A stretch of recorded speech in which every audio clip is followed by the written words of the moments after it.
Hello, welcome to this special broadcast. I'm Parikshit Luthra. United States Vice President JD Vance, with family in Tao, is in India for a three-day visit. The visit is crucial as it comes in the backdrop of Trump's tariffs and talks of a bilateral trade deal. Vance is the senior-most leader from the US government to fly down to India since Donald Trump took oath as the president this January. He will be meeting Prime Minister later this evening. We learned from our sources that both leaders shall be stressing on the importance of resolving outstanding issues in the bilateral negotiations. China and the economic and security challenges emerging out of it would be on the agenda as well. The Indian government is hopeful that the first tranche of the bilateral trade pact would be ready in the next few months.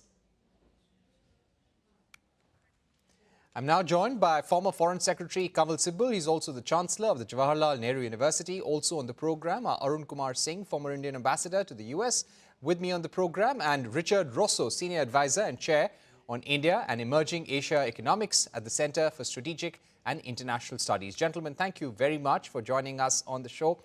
Richard Rosso, how do you see this visit by JD Vance? More personal, more private than official? Yeah, I mean, we've seen the itinerary, more personal, but still the fact the vice president's going out, the drumbeat towards the president's trip later this year, some very critical issues on the table, not just the trade agreement, as you mentioned, but renewing our 10-year defense framework and some potential other areas of defense cooperation. So even though the official meetings may be relatively brief, the fact that he's one of the few people that's got the president's ear and we got big issues on the agenda couldn't come at a better time as we try to keep momentum when the United States is really fighting a trade war against a lot of our partners and friends. So hopefully they can get some decent outcomes out of the visit. Right. Ambassador Sibal, coming to you, what's going to be JD Vance's message to Prime Minister Narendra Modi, considering that we're at a very critical time with trade negotiations? This week, the official who's set to be India's Commerce Secretary in a few months, Rajesh Agrawal, the top trade negotiator, is traveling to the United States for talks with the US counterparts. We're hoping for an early trade deal.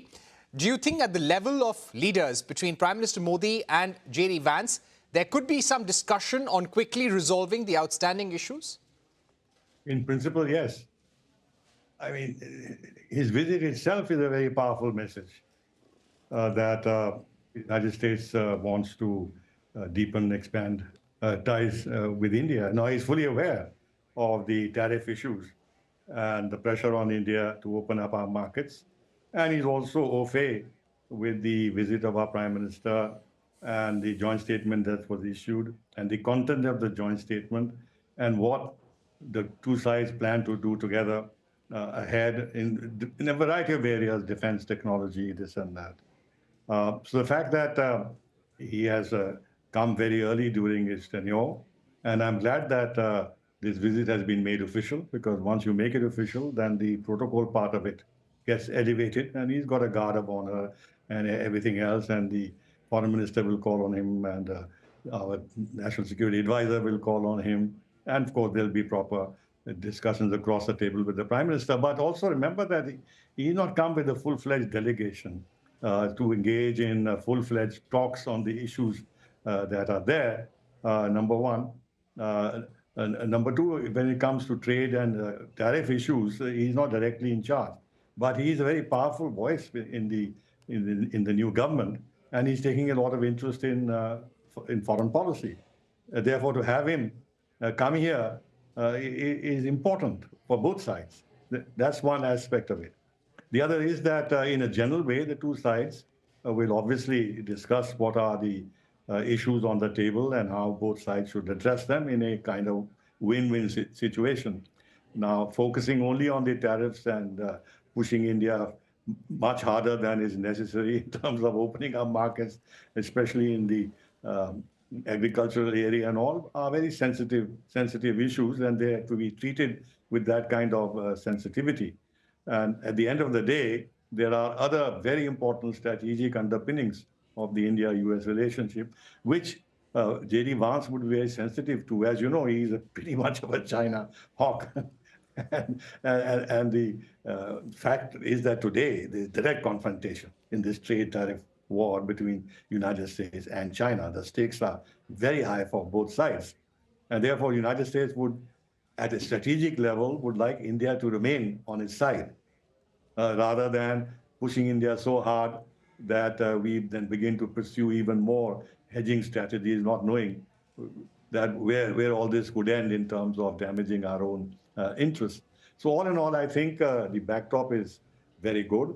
The fact that he has also been very open about his India connection, visiting the Akshardham temple and everything else, sends a very, very good message in terms of cultural affinity and openness on the part of an administration which is seemed to be racist, MAGA, and stuff like that. I'm rather glad that this visit has occurred and the manner in which we are dealing with it. Right. Let me also get an Ambassador Arun Singh at this stage. Ambassador Singh, clearly he is a very important person in the Trump administration, somebody who could be the next Republican candidate for president as well. How important do you think this meeting with Prime Minister would be in terms of getting an early conclusion on the trade deal? No, I think as Ambassador Sybil mentioned, the trade negotiations are happening elsewhere. The Indian, following the joint statement that was issued after our Prime Minister's visit to the US in February, where it was declared that the two would work towards a multi-sectoral free trade agreement and that the first tranche would be completed by the fall of this year. They also set the target that by 2030, trade would be taken to a level of $500 billion, and right now it's about $200 billion. Now, following that, the Indian Commerce Minister had made a visit to the US. After that, the Assistant US Trade Representative had come to India. And now, as you mentioned, a senior official from the Commerce Ministry is going to the US to continue the discussion. It has been reported that the negotiators have finalized the terms of reference for a trade agreement between them. So clearly, there is sustained and very serious engagement from both sides to try and complete the trade agreement. And that's where the discussions are taking place. I think where we should look at the JD Vance visit, aside from the personal angle, is that it signals continued high-level engagement between the two countries. And all that helps in creating an atmosphere in which the difficult issues can be addressed.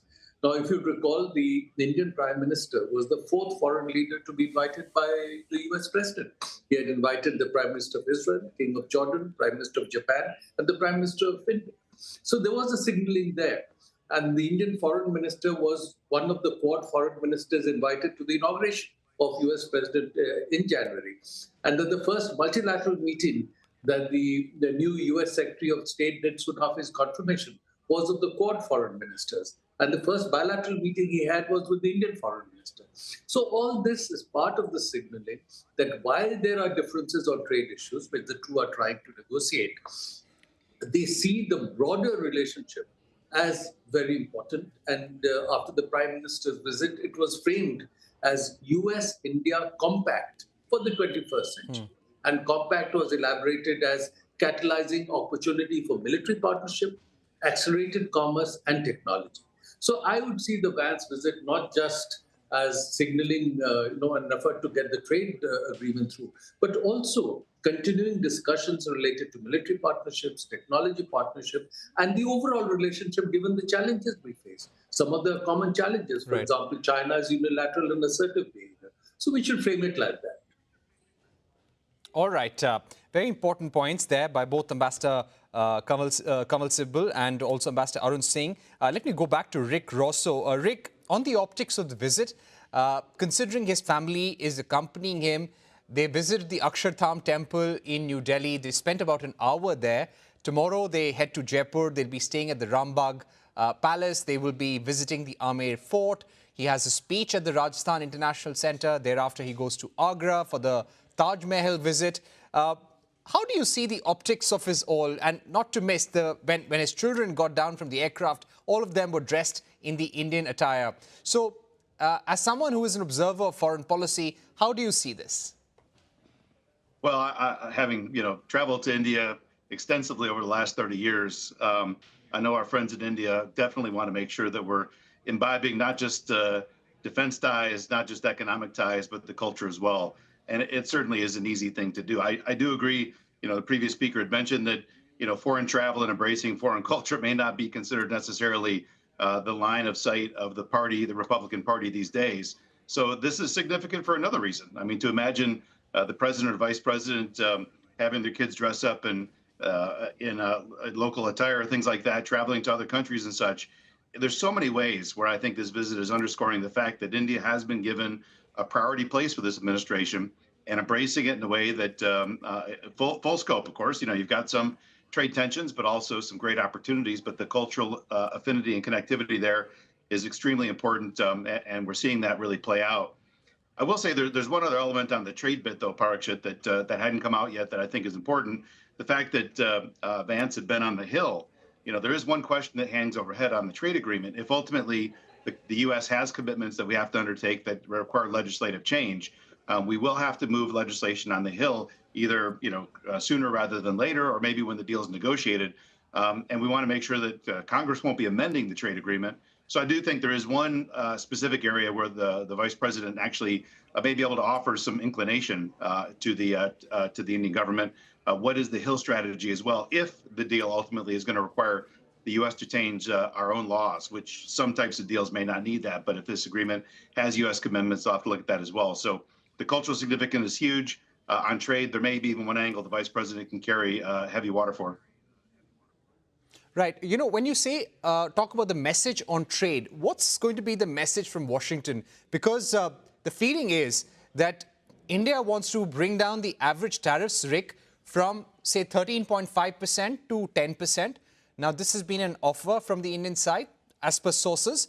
And the U.S. government wants 0 for 0 tariffs all across the board, including agriculture and dairy. They don't want anything to be left out. So what's going to be the middle path or the message that JD Vance would be carrying on the trade and tariff front? I mean, you did see during the joint statement when Prime Minister Modi was here that the two sides had agreed that when we talk about manufacturing integration, that the United States would focus on capital-intensive industries, India would focus on labor-intensive, so that if they do have to split some hairs, maybe that would give us some inclination about where there would be some variation there, where the United States might be a little bit more open to giving customs access in areas that are labor-intensive, which favor what India has, this massive demographic and such. I do think, again, agriculture is the area where it's going to get the most difficult. The United States has a lot of concerns about market access, but I think from India's view, I mean, a lot of Indian farmers that grow potatoes would never have a chance of getting an Indian-grown potato on an American plate, whereas American agriculture system, with its deep integration with logistics and trade, it's a lot easier for the opposite to happen there. So I think that's the area that it's going to be the most difficult. But if there's other areas of split hairs, maybe this capital-intensive versus labor-intensive that the two leaders laid out in the joint statement might give us some kind of a guide on where they're willing to give and take. Right. Let me go back to Ambassador Sibal at this stage. Ambassador Sibal, when it comes to greater acquisitions of defense equipment, acquiring more energy, we've already seen greater energy contracts being signed between India and U.S. companies. Do you expect this visit of JD Vance to focus a lot on defense and energy partnership as well? Well, when you say focus a lot, you're assuming that there will be very detailed, intensive discussions on these matters between the two sides. That could happen. Maybe not intensive discussions, but a policy intent. Yes, in general terms. Already, the Indian side is very open to the idea of buying more energy from the United States. After all, we are hugely dependent on imported energy, well over 80, God knows, 80-some percent. There are various sources for energy procurement, and we can switch to the United States. The United States has actually been selling oil and natural gas to us. So we can step up those purchases, especially of LNG. And in the case of oil, yes, some additional oil can be bought from the United States. But the oil is a very well-controlled international market, and pricing would become very important in this regard. There is also the nuclear part of it, where India is now wanting to step up enormously the production of nuclear energy in India.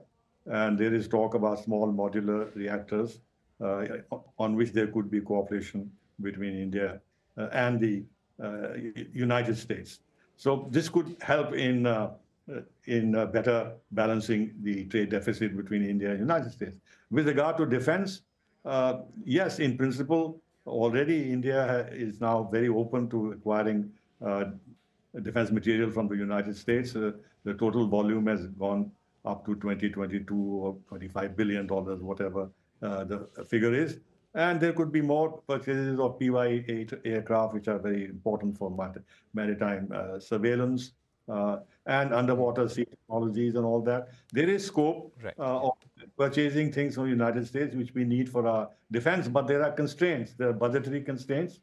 And of course, there is this issue of seeing what is best for us in terms of managing the already hugely diverse, systems that we have from various countries. Now, this F-35, which has been offered, to my mind, I don't think this is going to fly. There are various reasons for this, and it should not become the touchstone of India wanting to expand defense ties with the United States. Right. I'm going to take a short break, but we will be discussing a lot more on the sensitivities on trade between the two countries. I'll be going back to Ambassador Arun Singh, but we'll be taking a break. Right back with this discussion on the optics, the importance of JD Vance's visit to India.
Welcome back to our special broadcast. We still have with us former diplomats Kawal Sibal and Arun Singh. We also have with us Richard Rosso of CSIS. Ambassador Arun Singh, when it comes to import of dairy and agriculture products, India has certain sensitivities.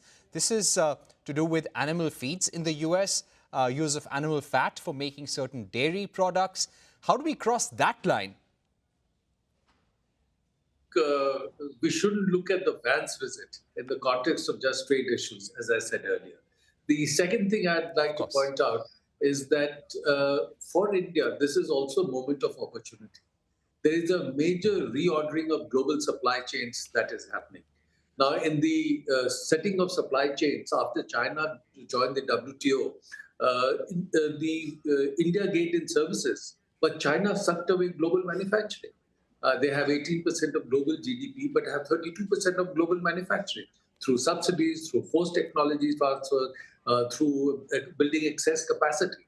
Now, a major reordering of supply chains is happening. So I think this is how, as I see it, Indian leaders and negotiators are looking at the opportunity. How do you plug into this reordered supply chain so in that India gains not just in services, but also in manufacturing? Now, as you look at negotiating this, there will certainly be some areas where we may need to make some concessions. But so long as we can get enhanced market access to the US, so long as both sides are not just looking at existing pattern of trade and production, but looking at taking the relationship to a $500 billion trade agreement. And one of the ways to do it is through this partnership on critical and emerging technologies that they have worked out, which is now being called TRUST, transforming the relationship using strategic technologies. So you look at doing co-development of technology. Based on that, you look at doing production sharing. And based on that, you see how you can benefit from a multi-sectoral free trade agreement. So that is the approach. Now, there will be certain sectors where there will be disagreements, and the two sides are both, be mindful of each other's sensitivities and look at the new opportunities. That will be the way to address this issue. Right. Ambassador Sybil, returning to you at this point, when you speak about reordering of supply chains, when the US is imposing a 245% tariff on certain Chinese products such as syringes and electric vehicles, there is an opportunity for India.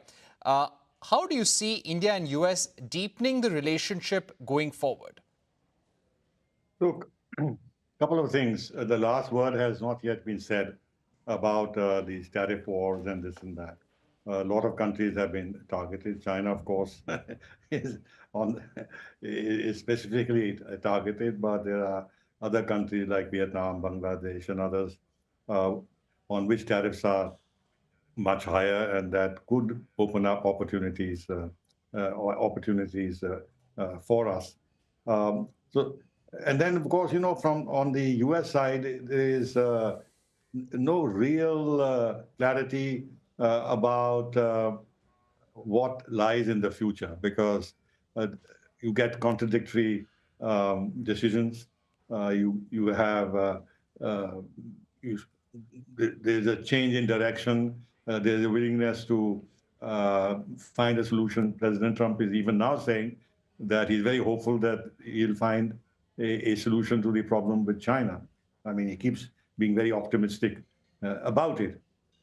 So therefore, one shouldn't assume that the situation will continue in the direction in which we are thinking, and therefore we should base our strategy on what could be opportunities for us. Opportunities would be there, but then there's the other thing, which the US side has announced, that they're also going to actually impose tariffs on pharmaceuticals as well as semiconductors. Now, as part of a different set of tariffs. Now, if that happens, that creates other issues for us. Fortunately, on the side of services, since we don't impose any tariffs, therefore the tariff issue for the moment is not there. But you never know what could happen on this front. So to come back to your specific question, even with the Biden administration, there was been a lot of talk about trustworthy, resilient supply chains. And the whole idea was to reduce dependence on China, which is monopolizing very critical supply chains and critical raw materials. And now, of course, they have, as you know, imposed a ban on export of some very critical raw materials, which are necessary for the EV industry. So this is a clear warning that the impulsion to create alternative supply chains and reliable supply chains is going to become stronger. And India, fortunately, gives a sense of confidence. Our democratic system, we are not in competition with the United States in terms of replacing the United States as the principal power in the global system. We have no large strategic differences with the United States today. I mean, the issue of trade is there. But beyond that, unlike in the case of China, there are no large strategic differences. On the contrary, there are actually strategic points of convergence between the two countries. So that gives us a basis of moving forward. And finally, although that's not your question, I think we have a lot of friends in this new administration. Of course, the tariff guys are pretty strong, pretty demanding when it comes to us. But on the political side, we have a lot of people who are very favorably inclined to India, the vice president. And therefore, we'll be able to manage this, I hope, reasonably well. Okay, finally, Rick, a final word from you. What's the word on the Hill in Washington when it comes to the trade deal? Do you think there will be an early trade deal, early harvest deal, even before Trump's visit in fall? Could this happen in the next 90 days? I think it certainly could. In fact, I would lean towards at least negotiating the deal and having it ready to cook well ahead of the visit. I think India's strategic imperative to get this agreement done, not just for the fact that the United States is India's most important economic partner, so they want to keep that alive. But if India is the first one to get the deal done too, the ability for India to land other countries' investments as well that want to get good access to the U.S. market, could be tremendous. So I think negotiations, I suspect both sides have a drive to get it done sooner rather than later. Although the actual inking of the deal, they may wait till the president, since it's something that he's kind of put the stamp on. But I do think that there's a really high chance that they actually get this done on time or even ahead of time. Right. Thank you very much, Rick Rosso, Ambassador Arun Singh and Ambassador Sybil for joining us for those very interesting details on the importance of JD Vance's India visit with his family, clearly showing a very strong degree of trust between India and US. But remember, when it comes to China, the different pieces of the puzzle are constantly revolving. Things may not remain the same, as Ambassador Sybil is pointing out. But let's see how this translates into a strong trade deal, a mutually beneficial trade deal between the two sides. That's all we have time for. Goodbye.